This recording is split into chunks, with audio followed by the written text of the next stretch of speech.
Let's bring in Republican Congressman Adam Kinzinger, who is a member of the House Foreign Affairs Committee.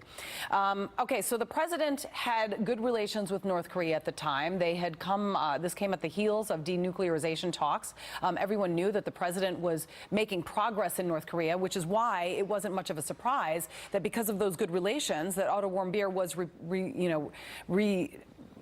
given to his family. I mean, he was taken out of there and they had repaired relations, sort of. What do you make, though, of this $2 million bill? Because it doesn't seem like the president would have paid that to get him out. Yeah, I don't think he paid it. You know, every indication is he didn't. And it's probably just typical kind of North Korean bluster. You know, it's in essence, it's Otto's fault in their mind. So here's him back, but it was his fault for being American, basically. So you have to pay the bills.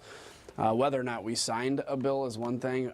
I'm pretty darn sure we didn't pay it. And because you don't pay for things like that. I mean, look, they got Otto, they beat him. Obviously, they killed him, they murdered him.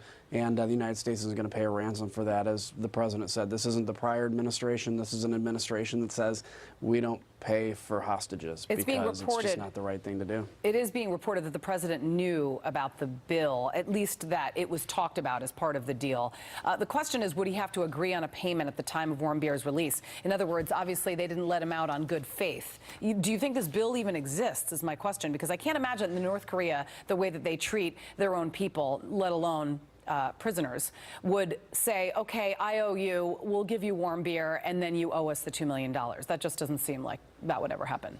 Well, the other thing I guarantee you is they didn't give Otto $2 million worth of health care because obviously he ended up passing away and he was abused. So they may have done this to try to save face. They may not have. We don't know. I'm sure we'll find maybe the details to that answer out, but we didn't pay it. And that's the big thing that matters is ultimately if they say you have to pay a $2 million bill, we say, yeah, whatever, give us Otto back, and they send him back, plus the other hostages, plus the remains of, you know, U.S. service members, and I think that's pretty obvious. But look, it's, you know, this is North Korea blustering again. They're trying to show their strength because they don't want to look weak in any way, and so we're going to be in these maturations, these up and downs of this negotiation. In a statement, the White House says this: we do not comment on hostage negotiations, which is why they have been so successful during this administration. I have to mention, all of this is coming out, of course, after a summit between Kim Jong-un and Vladimir Putin, the president of Russia, the North Korean leader, reportedly accusing the U.S. of acting